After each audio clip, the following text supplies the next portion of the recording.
Olá, vou trazer uma palavra para você, para mim, que está em 1 Coríntios 13. Ainda que eu falasse a língua dos homens e dos anjos e não tivesse caridade, seria como o metal que soa ou como o sino que tine. E ainda que tivesse o dom de profecia e conhecesse todos os mistérios e toda a ciência, e ainda que tivesse toda a fé, de maneira tal que transportasse os montes, e não tivesse caridade, nada seria. E ainda que distribuísse toda a minha fortuna para o sustento dos pobres, e ainda que entregasse o meu corpo para ser queimado, e não tivesse caridade, nada disso me aproveitaria.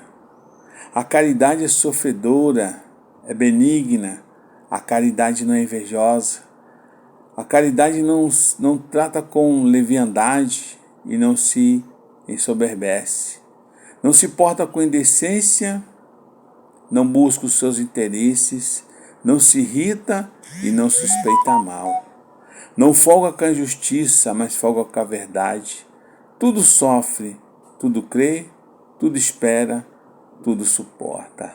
Aleluia! Queridos irmãos, amada igreja, queridos ouvintes e amados seguidores, saiba você que oramos por vocês todos os dias.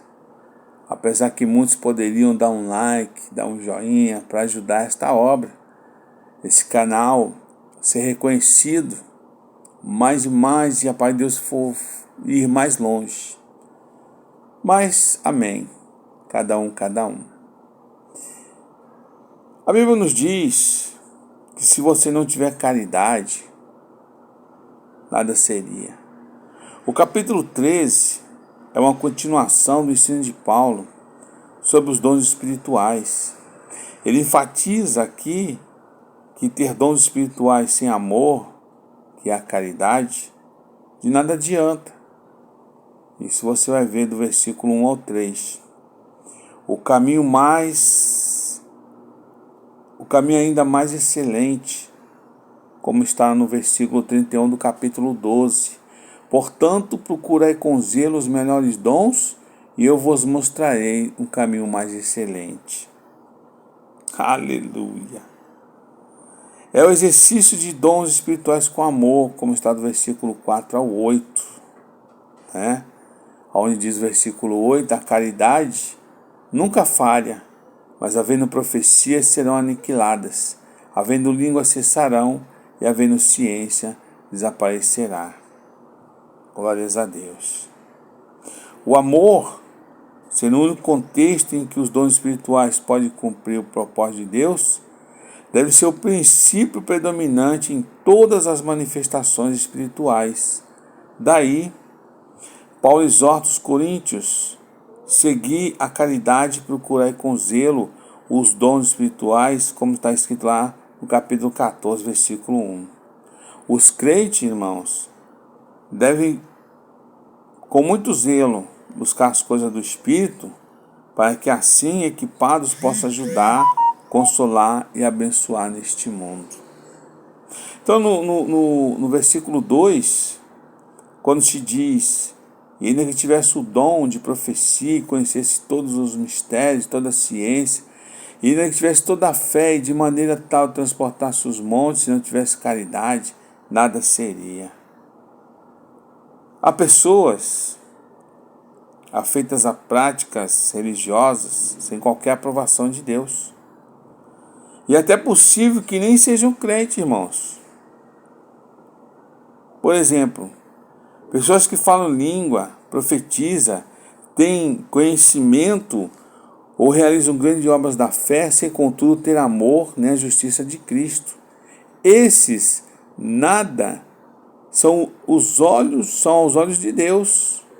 Diante de Deus, a sua espiritualidade e profissão de fé são vãs. Esses não têm lugar no reino de Deus.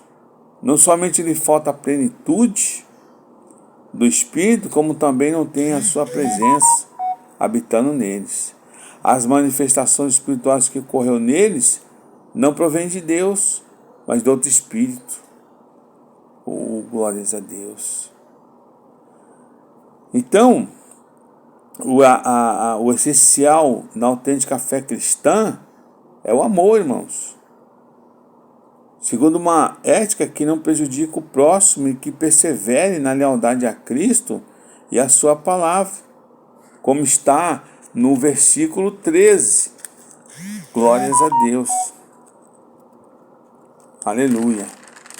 O versículo 13 diz assim: agora, pois, permanece a fé, a esperança e a caridade. Essas três, mas a modesta é a caridade, irmãos. Ou seja, esse capítulo deixa claro que um caráter semelhante ao de Cristo, Deus o enaltece acima do ministério da fé ou da posse dos dons espirituais. Deus valoriza, irmãos, e destaca o caráter que age com amor, com paciência, com benignidade, com altruísmo, aversão ao mal e amor à verdade, como está no versículo 6. Honestidade, perseverança na retidão, muito mais do que a fé que move montanhas e realiza grandes feitos na igreja. Os maiores no reino de Deus serão aqueles que aqui se distinguem em piedade interior e no amor a Deus, e não aqueles que se notabilizam pelas realizações exteriores. Leia Lucas 22, do 24 ao 30. O amor de Deus, derramado dentro do coração do crente pelo Espírito Santo, é sempre maior do que a fé, a esperança ou qualquer coisa. Leia Romanos 5, versículo 5. Aleluia.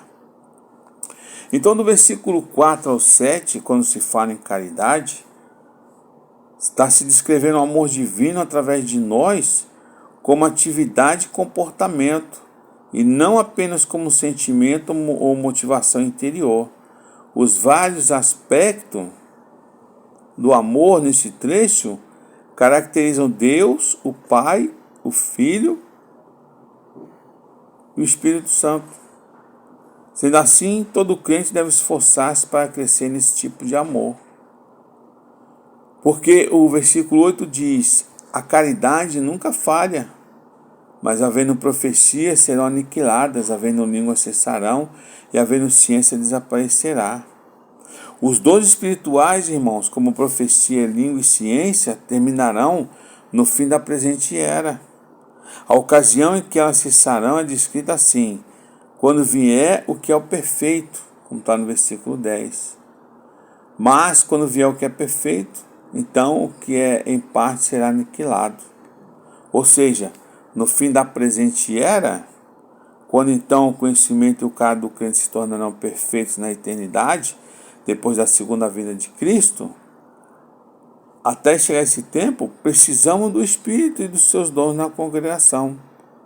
Não há nenhuma evidência aqui, nem em qualquer outro trecho das Escrituras, de que a manifestação do Espírito Santo através de seus dons cessarão no fim da era apostólica. Então, sem amor, nada você seria aos olhos de Deus. Porque, como se a gente voltar lá no versículo 13, do capítulo 13, onde se diz: agora, pois, permanecem a fé, a esperança e a caridade. Essas três, mas a maior dessa é a caridade, que é o amor. Vamos plantar o amor. Glórias a Deus. Aleluia.